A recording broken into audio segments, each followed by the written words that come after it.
கொஞ்சம் கொஞ்சமாக நசிந்து இறந்து கொண்டிருக்கிறது. And hundreds of factories have closed. நூற்றுக்கணக்கான தொழிற்சாலைகள் மூடப்பட்டு விட்டன. The BJP wants Puducherry to belong to Mr. Adani. Pardon, sir? The BJP wants Puducherry to belong to Mr. Adani. இங்கே பிஜேபி அரசு தாங்கள் நினைக்கின்ற எண்ணங்களையும் சித்தாந்தங்களையும் மட்டுமே இங்கே நடைமுறைப்படுத்த வேண்டும் என்று நினைக்கிறது. The strategic Karaikal port has already been sold to him. I am not able to hear you. The strategic Karaikal port has already been sold to him. இங்கே இருக்கின்ற காரைக்கால் துறைமுகம் ஏற்கனவே விலை கூறி விற்கப்பட்டு விட்டது. And he has incorporated Adani Electricity Puducherry Limited, which indicates that your electricity is also going to be given to him. இங்கே இந்த புதுச்சேரியிலே பாஜக அரசு தொடர்ந்தால் இந்த மாநிலத்தில் இருக்கின்ற மின்சாரம் முதற்கொண்டு அத்தனை அரசாங்க இயற்கை வளங்களும் அதானி குழுமத்திற்கு விற்கப்பட்டுவிடும் என்று நான் எச்சரிக்க விரும்புகிறேன். Today Puducherry is leading in fake medicines. Massive fake drug manufacturing takes place here and there is no action by the state. இங்கே நிறைய அளவிலே உற்பத்தி தொழில் நடந்து கொண்டிருந்தது, வேலை வாய்ப்புகள் இருந்தன. ஆனால் இன்றெல்லாம் அவைகளெல்லாம் கொஞ்சம் கொஞ்சமாக குறைந்து நசிந்து வருகின்ற சூழ்நிலை இருக்கிறது. Spurious drugs are spent across the country. This is not just corruption, this is corruption with murder included. போலி மருந்துகள் அதிக அளவிலே தயாரிக்கப்பட்டு அவைகள் சந்தைக்கு வருவதால் அது ஊழல் லஞ்சம் மட்டுமல்ல, ஜனநாயகத்தினுடைய ஆன்மாவையே கொலை செய்யக்கூடிய அளவிற்கு படுபாதகமான கலப்பட தொழிலாக அந்த போலி மருந்துகள் நடமாடுகின்றன. Everybody knows that there is 30% commission taken on all contracts. எல்லோருக்கும் தெரியும், புதுச்சேரி மாநில அரசிலே கொடுக்கப்படுகின்ற ஒவ்வொரு ஒப்பந்தத்திற்கும் 30 விழுக்காடு கமிஷன் வாங்கப்படுகிறது என்பது இங்க இருக்கின்ற அனைவருக்கும் பகிரங்கமாக தெரிந்த உண்மை. Government has become a collection agent. Commission is taken on smart city, roads, drains, schools. எதை தொட்டாலும் கமிஷன். குடிநீர் திட்டங்களாக இருந்தாலும் சரி, வடிகால் திட்டங்களாக இருந்தாலும் சரி, பள்ளிக்கூடத்திற்கு கட்டடங்கள் கட்டுவதாக இருந்தாலும் சரி, அரசாங்கத்திலே எந்த துறை நடந்தாலும் அதிலெல்லாம் கமிஷன் வாங்குவது மட்டுமே இந்த அரசாங்கம் செய்து கொண்டிருக்கின்ற ஒரே வேலையாக இருக்கிறது. And what do the people of Puducherry do? They are forced to pay at every single toll gate. அவர்கள் ஒவ்வொரு இங்கே வசூலிக்கப்படுகின்ற ஒவ்வொரு டால்கேட்டிலும் அவர்கள் கட்டணம் கட்ட வேண்டிய நிர்பந்தத்திற்கும் கட்டாயத்திற்கும் தள்ளப்பட்டிருக்கிறார்கள். There's a liquor license, Raj. Liquor licenses are sold for commission. Liquor stores are put up near schools and near places of worship. Doesn't matter how much the public complains, nothing happens. இங்கே இருக்கின்ற வழிபாட்டு தலங்களாக இருந்தாலும் சரி, பள்ளிக்கூடங்களாக இருந்தாலும் சரி, அவற்றுக்கு அருகே மதுபான கடைகள் திறக்கப்படுகின்றன. பொதுமக்கள் எவ்வளவு தூரம் தங்களுடைய ஆட்சேபனை தெரிவித்தாலும் கூட அதை பற்றியெல்லாம் கவலைப்படாமல் கல்வி நிலையங்களுக்கு எதிராகவும் வழிபாட்டு தலங்களுக்கு அருகிலும் திறக்கப்படுகின்ற மதுபான கடைகள் புதுச்சேரியிலே சமூக அமைதிக்கு பங்கம் வருகின்ற ஒரு சூழ்நிலையை உருவாக்கி கொண்டிருக்கிறது. They steal from the people, but they also steal from the gods in Puducherry. இங்கே மக்களிடமிருந்து கொள்ளையடிக்கவில்லை, அவர்கள் கடவுளிடமிருந்தும் இறைவனிடமிருந்தும் இங்கே கொள்ளையடித்துக் கொண்டிருக்கிறார்கள். They have grabbed temple land and stolen from the gods. இங்கே ஆலயங்களுக்கு சொந்தமான இடங்களை கொள்ளையடித்து அதையும் விற்பனை செய்திருக்கிறார்கள். Law and order, law and order is declining. People are afraid to walk at night. Women and children are vulnerable. இரவு நேரங்களிலே பெண்களாலும் குழந்தைகளாலும் நடமாட முடியவில்லை. சட்டம் ஒழுங்கு பாதிக்கப்பட்டிருக்கிறது. அதனால் மிகவும் மோசமாக பாதிக்கப்பட்டவர்கள் பெண்களும் குழந்தைகளும் தான். And the lieutenant governor himself has admitted rampant drug abuse among school students in the state. எங்கே பார்த்தாலும் ஊழல், எங்கே பார்த்தாலும் லஞ்சம், தொட்ட இடங்களிலெல்லாம் அரசு நிர்வாக சீர்கேடு. இதனால் பொதுமக்களுக்கு ஏற்பட்டிருக்கின்ற பாதிப்பு. They know the problem exists and yet they do nothing about it. அவர்கள் எல்லோருக்கும் இது தெரியும், ஆனாலும் இதை பற்றி அவர்கள் எதுவும் செய்ய தயாராக இல்லை.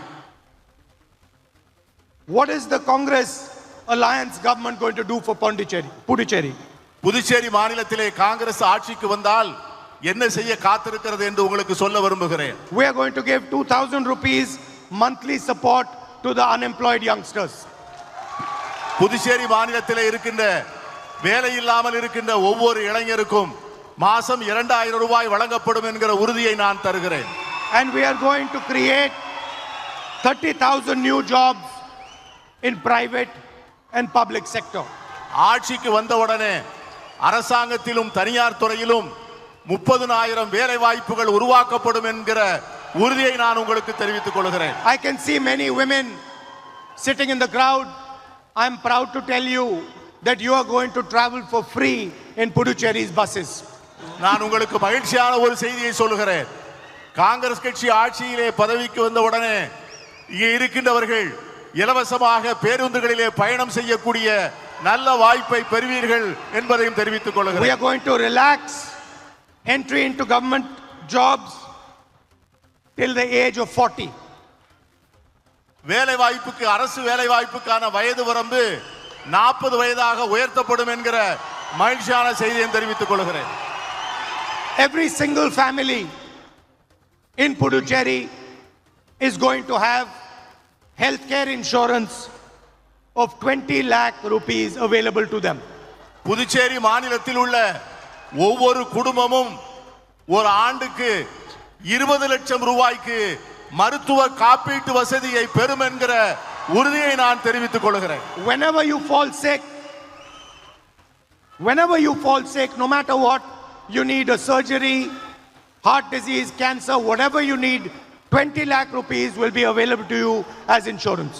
உங்களுக்கு எந்த நோய் வந்தாலும் சரி, இதய வியாதியாக இருந்தாலும் சரி, அறுவை சிகிச்சையாக இருந்தாலும் சரி, புற்றுநோயாக இருந்தாலும் சரி, எவ்வளவு விலை உயர்ந்த சிகிச்சையாக இருந்தாலும் அரசாங்கம் 20 லட்சம் ரூபாய் கொடுத்து அந்த மருத்துவ வசதிக்கு ஏற்பாடு செய்யும் என்பதை நான் உங்களுக்கு And தெரிவித்துக் for கொள்கிறேன். us, the most important thing is that the people of Puducherry get a voice in their government. இவை எல்லாவற்றிற்கும் மேலாக மிக உறுதியான உறுதிமொழி என்னவென்று சொன்னால் வரக்கூடிய அரசு புதுச்சேரி மக்களுடைய உணர்வுகளையும் ஆசைகளையும் எண்ணங்களையும் பிரதிபலிக்கக்கூடிய அரசாக இருக்கும் என்கிற உறுதியை உங்களுக்கு சொல்ல We do ஆசைப்படுகிறேன். not want Puducherry to be ruled by a lieutenant governor like a king. எங்களை பொறுத்தவரை புதுச்சேரியை ஒரு துணைநிலை ஆளுநர் மட்டுமே ஆள்வதை நாங்கள் ஏற்றுக்கொள்ளவும் இல்லை, நாங்கள் விரும்பவும் இல்லை. We want the people of Puducherry to rule this beautiful state.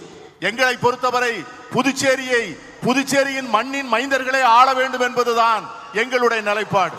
That is why we are committed to statehood. ஆகவேதான் இங்கே உள்ளாட்சி தேர்தலை நடத்த வேண்டும் என்று முன் வருகிறோம்.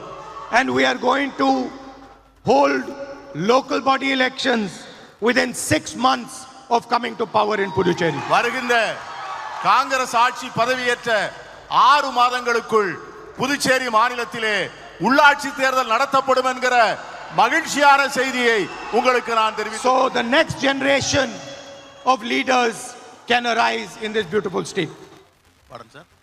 So that the next generation of Puducherry's leaders can arise. அப்படி தேர்தல் நடத்தப்பட்டால் தான் அடுத்த தலைமுறையை சார்ந்த இளைஞர்கள் அரசு நிர்வாகத்திற்கும் பொது பணிக்கும் வர முடியும் என்கிற அந்த நல்ல செய்தியை சொல்ல ஆசைப்படுகிறேன். Please support our candidates, Congress candidates and alliance candidates.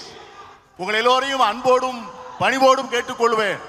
Congress கட்சியினுடைய வேட்பாளர்களையும் நம்முடைய கூட்டணி கட்சியினுடைய வேட்பாளர்களையும் ஆதரித்து பெருவாரியான வாக்குகள் வித்தியாசத்திலே வெற்றி பெறச் செய்ய வேண்டும் என்று உங்களை அன்போடு கேட்டுக்கொள்கிறேன். Let us have a government in Puducherry that represents the true voice of the people of Puducherry. Puducherry மக்களுடைய உண்மையான குரலை ஒலிக்கின்ற ஒரு அரசாங்கத்தை நாம் இந்த பொது தேர்தலின் மூலமாக ஏற்பாடு செய்வோம். Whenever I come to Puducherry, you show me tremendous love and affection. நான் எப்பொழுதெல்லாம் உங்கள் புதுச்சேரி மண்ணுக்கு வருகிறேனோ அப்பொழுதெல்லாம் உங்கள் அன்பையும் பாசத்தையும் பார்த்து நெகிழ்ந்து போகிறேன். Wherever I go, we have an emotional relationship between yourselves and my family. உங்களோடும் இந்த மண்ணின் மக்களோடும் எனக்கும் என் குடும்பத்திற்கும் உணர்வுபூர்வமான உறவு உண்டு. This is not a political relationship. This is a much deeper and older relationship. இது Stop. இது அரசியல் ரீதியான உறவு அல்ல. இது அரசியலுக்கு அப்பாற்பட்டது. எங்கள் உள்ளார்ந்த உறவு, மனமார்ந்த உறவு, புதுச்சேரி மக்களுக்கும் எங்கள் குடும்பத்திற்கும் உள்ள உறவு மிக மிக ஆழமான அன்பான உறவு. It is a relationship of love and mutual respect. அந்த உறவினுடைய அடிப்படை உண்மையான அன்பு, பரஸ்பர மரியாதை. And I am committed to ensuring that the voice of the people of Puducherry runs this beautiful state. நான் உறுதியாக இருக்கிறேன், வரக்கூடிய பொது தேர்தலின் மூலம் புதுச்சேரி மண்ணின் மக்களுடைய குரல் மட்டுமே அந்த அரசாங்கத்தில் ஒலிக்க வேண்டும், அவர்களுடைய எண்ணங்கள் மட்டுமே அங்கள் செயல்படுத்தப்பட வேண்டும் என்பதிலே நான் மிகவும் உறுதியாக இருக்கிறேன். Thank you very much for coming and listening to me. Thank you very much for the love and affection you have showered on me. எல்லோருக்கும் அன்பார்ந்த நன்றி. மிக்க மகிழ்ச்சியோடும் நன்றியோடும் உங்களிடமிருந்து விடைபெறுகிறேன். Namaskar. Thank you.